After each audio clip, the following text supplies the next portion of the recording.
Tomos 2. De la Natividad de la Virgen a la muerte del Patriarca San José, sección 3. 10. Cuadros de la Inmaculada Concepción. Vi salir de la tierra una hermosa columna como el tallo de una flor.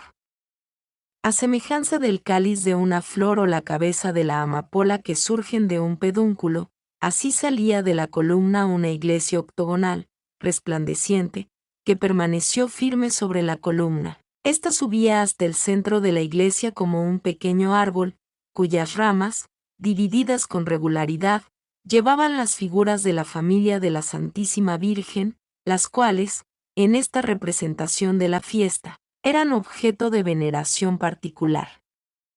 Estaban como sobre los estambres de una flor. Santa Ana estaba colocada entre Joaquín y otro, quizás su padre. Debajo del pecho de Santa Ana vi una cavidad luminosa, como un cáliz, y en ella la figura de un niño resplandeciente que se desarrollaba y crecía. Sus manecitas estaban cruzadas sobre el pecho. De su cabecita inclinada partían infinidad de rayos que se dirigían hacia una parte del mundo. Me parece que no era en todas direcciones.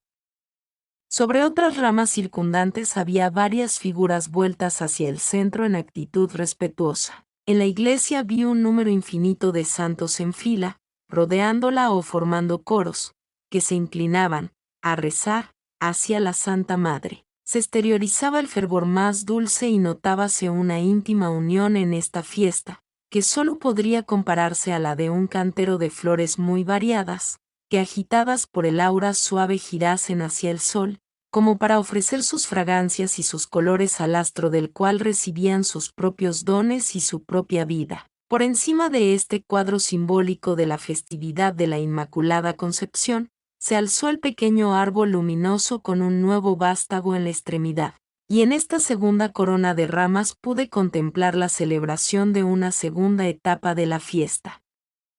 Aquí María y José estaban hincados de rodillas y algo más abajo, delante de ellos, Santa Ana. Todos adoraban al niño Jesús, sentado, con el globo del reino en la mano, en lo más alto del tallo, rodeado de un resplandor maravilloso. En torno de este cuadro veíanse a corta distancia varios coros, los de los Reyes Magos, de los pastores, de los apóstoles y discípulos, mientras otros santos formaban círculos algo más alejados del centro. Observé en las alturas algunas formas más difusas, los coros celestiales. Más alto aún, el brillo como de un medio sol penetraba atravesando la cúpula de la iglesia.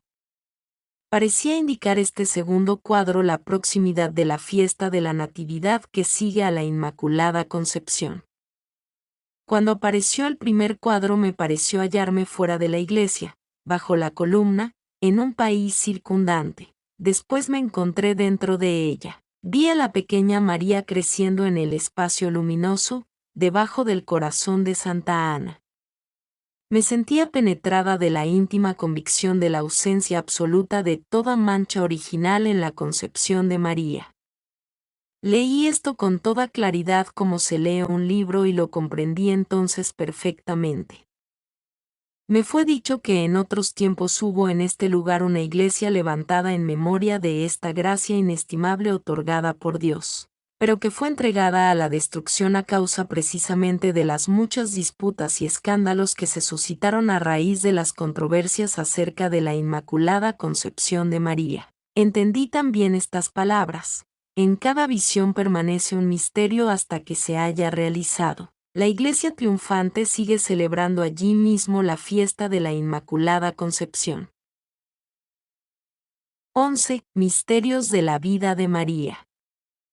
A menudo oí a María contar a algunas mujeres de su confianza, Juana Chuza y Susana de Jerusalén, diferentes misterios relativos a nuestro Señor y a ella misma, que sabía por iluminación interior del cielo o por lo que le había narrado Santa Ana. Le oí decir a Susana y a Marta que durante el tiempo que llevaba a Jesús en su seno jamás había sentido el más pequeño sufrimiento, sino un continuo regocijo y felicidad indecible. Contaba que Joaquín y Ana se habían encontrado bajo la puerta dorada en una hora también dorada, que en aquel sitio habían recibido la plenitud de la gracia divina en virtud de la cual ella sola había recibido la existencia en el seno de su madre por efecto de la santa obediencia y del puro amor de Dios, sin mezcla de impureza alguna. Les hacía comprender también que, sin el pecado original, la concepción de todos los hombres hubiera sido igualmente pura. Vi enseguida de nuevo todo lo relacionado con la gracia acordada a los padres de María,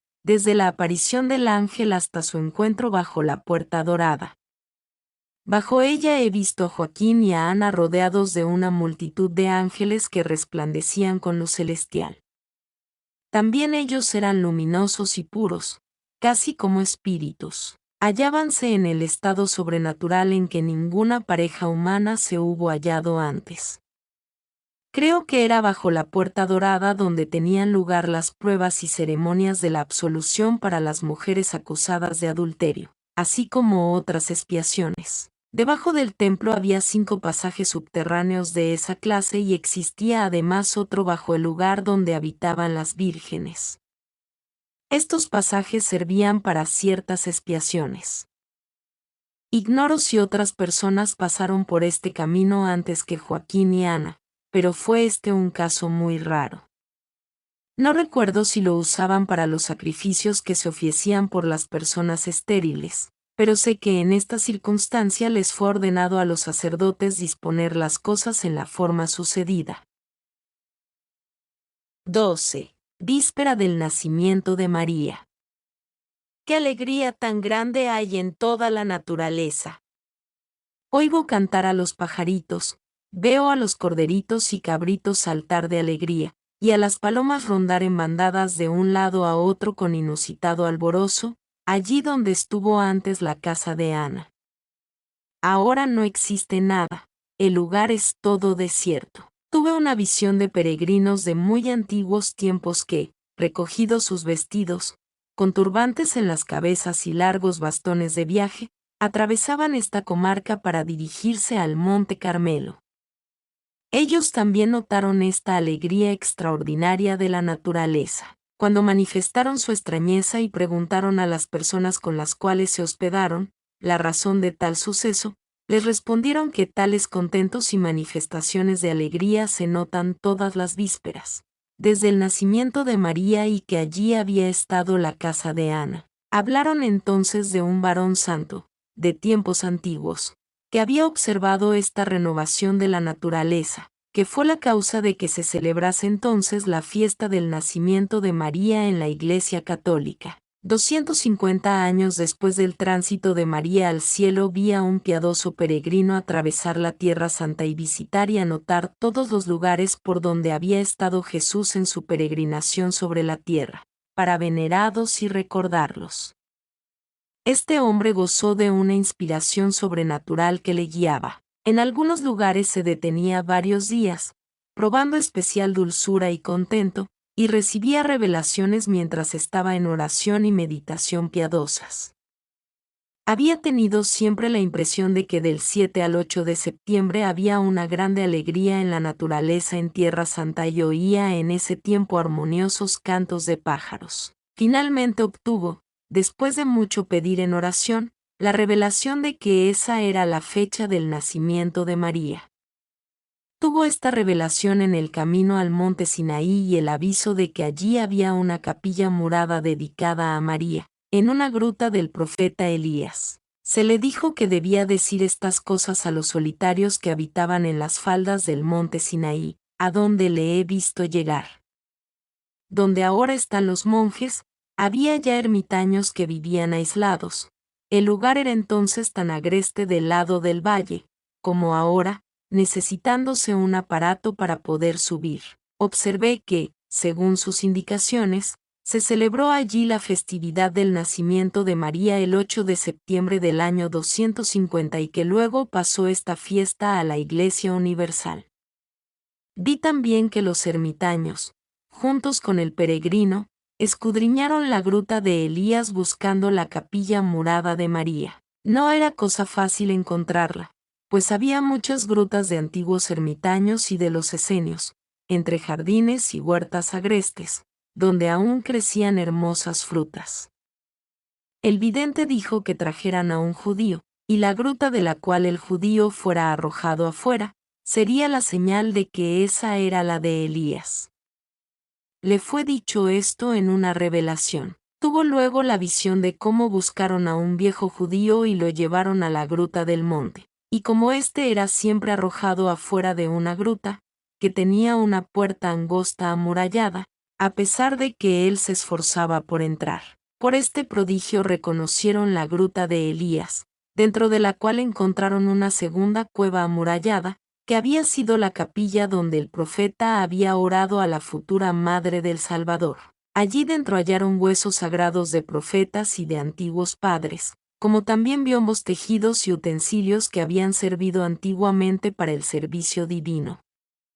El lugar donde estuvo la zarza se llama, según el lenguaje de la región, Sombra de Dios, y es visitado por los peregrinos, que se descansan antes. La capilla de Elías estaba hecha con hermosas piedras de colores y floreadas.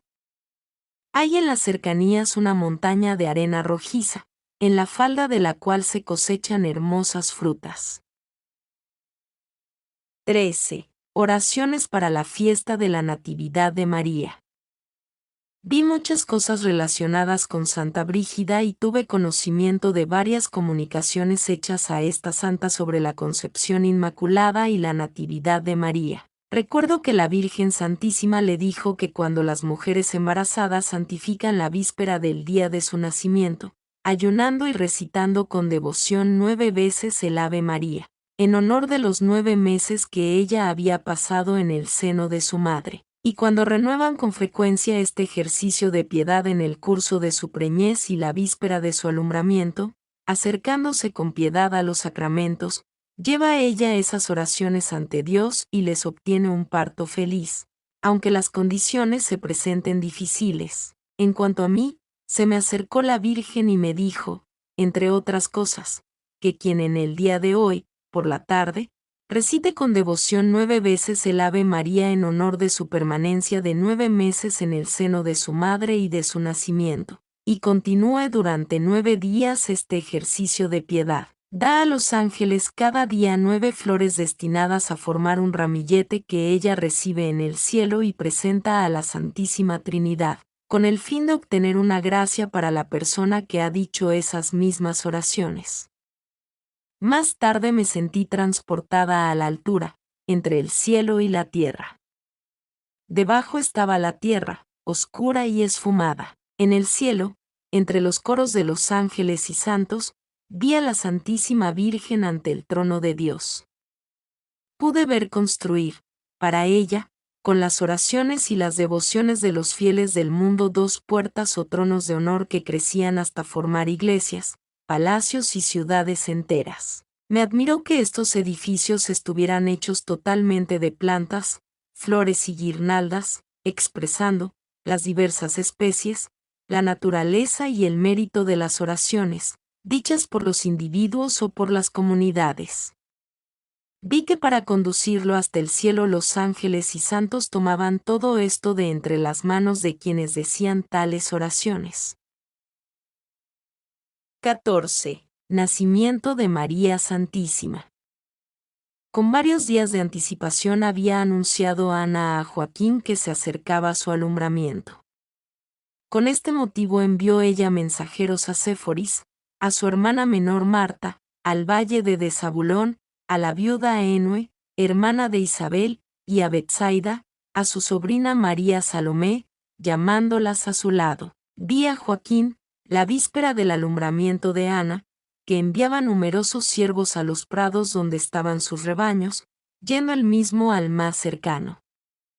Entre las nuevas criadas de Ana, solo guardó en su casa a aquellas cuyo servicio era necesario.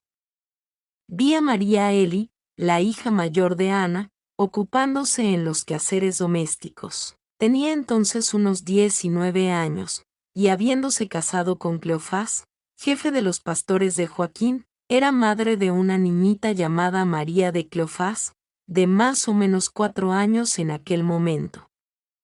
Joaquín oró, eligió sus más hermosos corderos, cabritos y bueyes y los envió al templo como sacrificio de acción de gracias. No volvió a casa hasta el anochecer. Por la noche vi llegar a casa de Ana a sus 3 parientas. La visitaron en su habitación situada detrás del hogar, y la besaron. Después de haberles anunciado la proximidad de su alumbramiento, Ana, poniéndose de pie, entonó con ellas un cántico concebido más o menos en estos términos: Alabad a Dios, el Sefior, que ha tenido piedad de su pueblo, que ha cumplido la promesa hecha a Adán en el paraíso, cuando le dijo que la simiente de la mujer aplastaría la cabeza de la serpiente. No me es posible repetir todo con exactitud. Se encontraba Ana en éxtasis, enumerando en su cántico todas las imágenes que figuraban a María. Decía: el germen dado por Dios a Abraham ha llegado a su madurez en mí misma. Hablaba luego de Isaac, prometido de Sara, y agregaba: el florecimiento de la vara de Aarón se ha cumplido en mí. La he visto penetrada de luz en medio de su aposento, lleno de resplandores, donde aparecía también, en lo alto, la escala de Jacob. Las mujeres, llenas de asombro y de júbilo, estaban como arrobadas, y creo que vieron la aparición. Después de la oración de bienvenida se sirvió a las mujeres una pequeña comida de frutas y agua mezclada con bálsamo. Comieron y bebieron de pie, y fueron a dormir algunas horas para reposar del viaje. Ana permaneció levantada, y oró.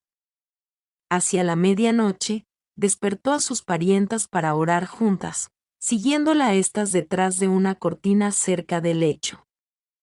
Ana abrió las puertas de una alacena embutida en el muro, donde se hallaban varias reliquias dentro de una caja. Vi luces encendidas a cada lado, pero no sé si eran lámparas. Al pie de este pequeño altar había un escabel tapizado.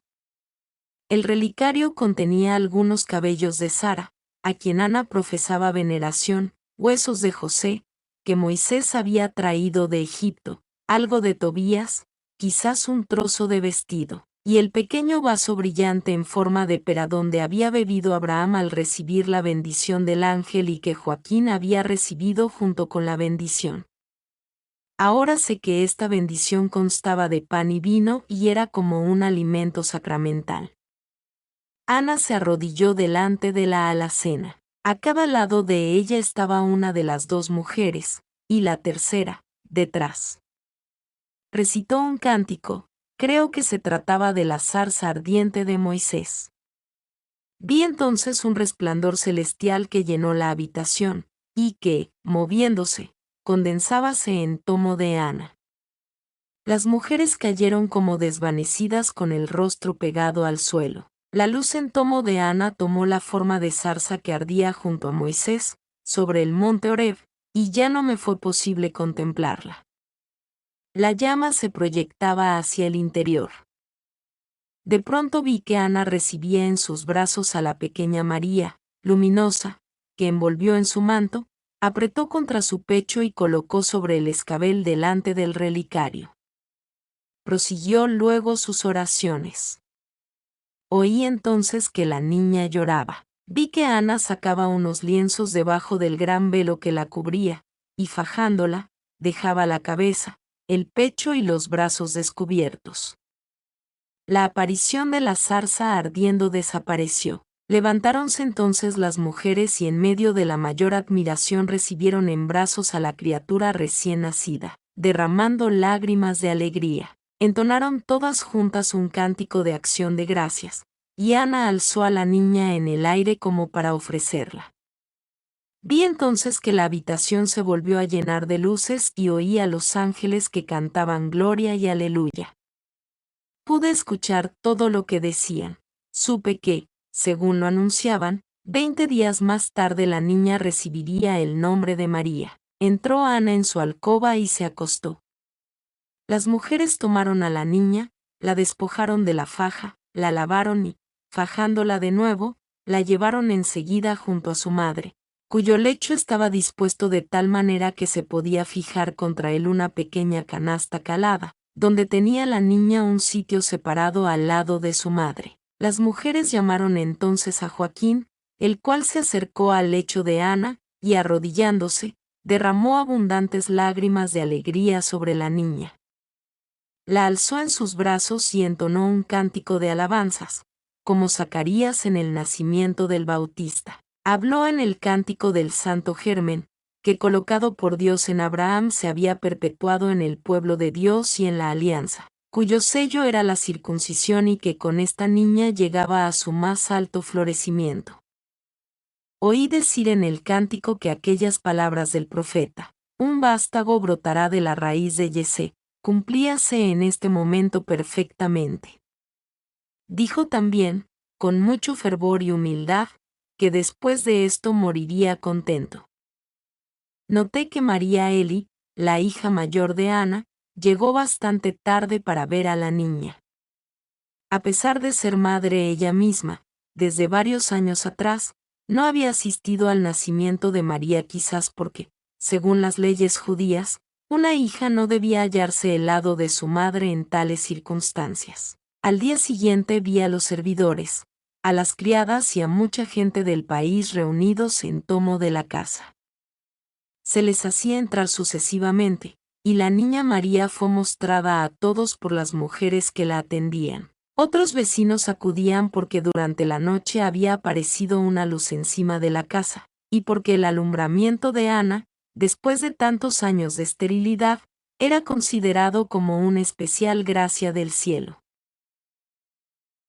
15. El nacimiento de María en el cielo, en el limbo y en la naturaleza. En el instante en que la pequeña María se hallaba en los brazos de Santa Ana, la vi en el cielo presentada ante la Santísima Trinidad y saludada con júbilo por todos los coros celestiales. Entendí que le fueron manifestados de modo sobrenatural todas sus alegrías, sus dolores y su futuro destino. María recibió el conocimiento de los más profundos misterios, guardando, sin embargo, su inocencia y candor de niña. Nosotros no podemos comprender la ciencia que le fue dada, porque la nuestra tiene su origen en el árbol fatal del paraíso terrenal. Ella conoció todo esto como el niño conoce el seno de la madre donde debe buscar su alimento. Cuando terminó la contemplación en la cual vi a la niña María en el cielo, instruida por la gracia divina, por primera vez pude verla llorar. Vi anunciado el nacimiento de María en el limbo a los santos patriarcas en el mismo momento penetrados de alegría inexplicable, porque se había cumplido la promesa hecha en el paraíso. Supe también que hubo un progreso en el estado de gracia de los patriarcas. Su morada se hacía más clara, más amplia y adquirían mayor influencia sobre las cosas que acontecían en el mundo. Era como si todos sus trabajos, todas sus penitencias de su vida, todos sus combates, sus oraciones y sus ansias hubiesen llegado, por decirlo así, a su completa madurez produciendo frutos de paz y de gracia. Observé un gran movimiento de alegría en toda la naturaleza al nacimiento de María, en los animales, y en el corazón de los hombres de bien, y oí armoniosos cantos por doquiera. Los pecadores se sintieron como angustiados y experimentaron pena y aflicción. Vi que en Nazaret y en las regiones de la tierra prometida varios poseídos del demonio se agitaban en medio de convulsiones violentas. Corrían de un lado a otro con grandes clamores. Los demonios bramaban por boca de ellos clamando, «¡Hay que salir! ¡Hay que salir!».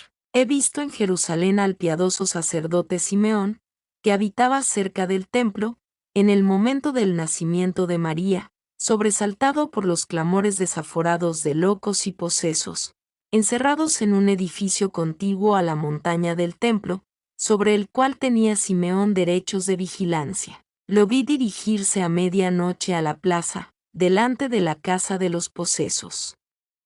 Un hombre que allí habitaba le preguntó la causa de aquellos gritos, que interrumpían el sueño de todo el mundo.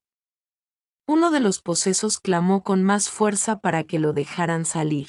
Abrió Simeón la puerta y el poseso gritó, precipitándose afuera, por boca de Satanás, hay que salir. Debemos salir. Ha nacido una virgen. Son tantos los ángeles que nos atormentan sobre la tierra, que debemos partir, pues ya no podemos poseer un solo hombre más. Vi a Simeón orando con mucho fervor. El desgraciado poseso fue arrojado violentamente sobre la plaza, de un lado a otro, y vi que el demonio salía por fin de su boca. Quedé muy contenta de haber visto al anciano Simeón. Vi también a la profetisa Ana y a Noemí, hermana de la madre de Lázaro, que habitaba en el templo, y fue más tarde la maestra de la niña María. Fueron despertadas y se enteraron, por medio de visiones, de que había nacido una criatura de predilección. Se reunieron y se comunicaron unas a otras las cosas que acababan de saber. Creo que ellas conocían ya a Santa Ana.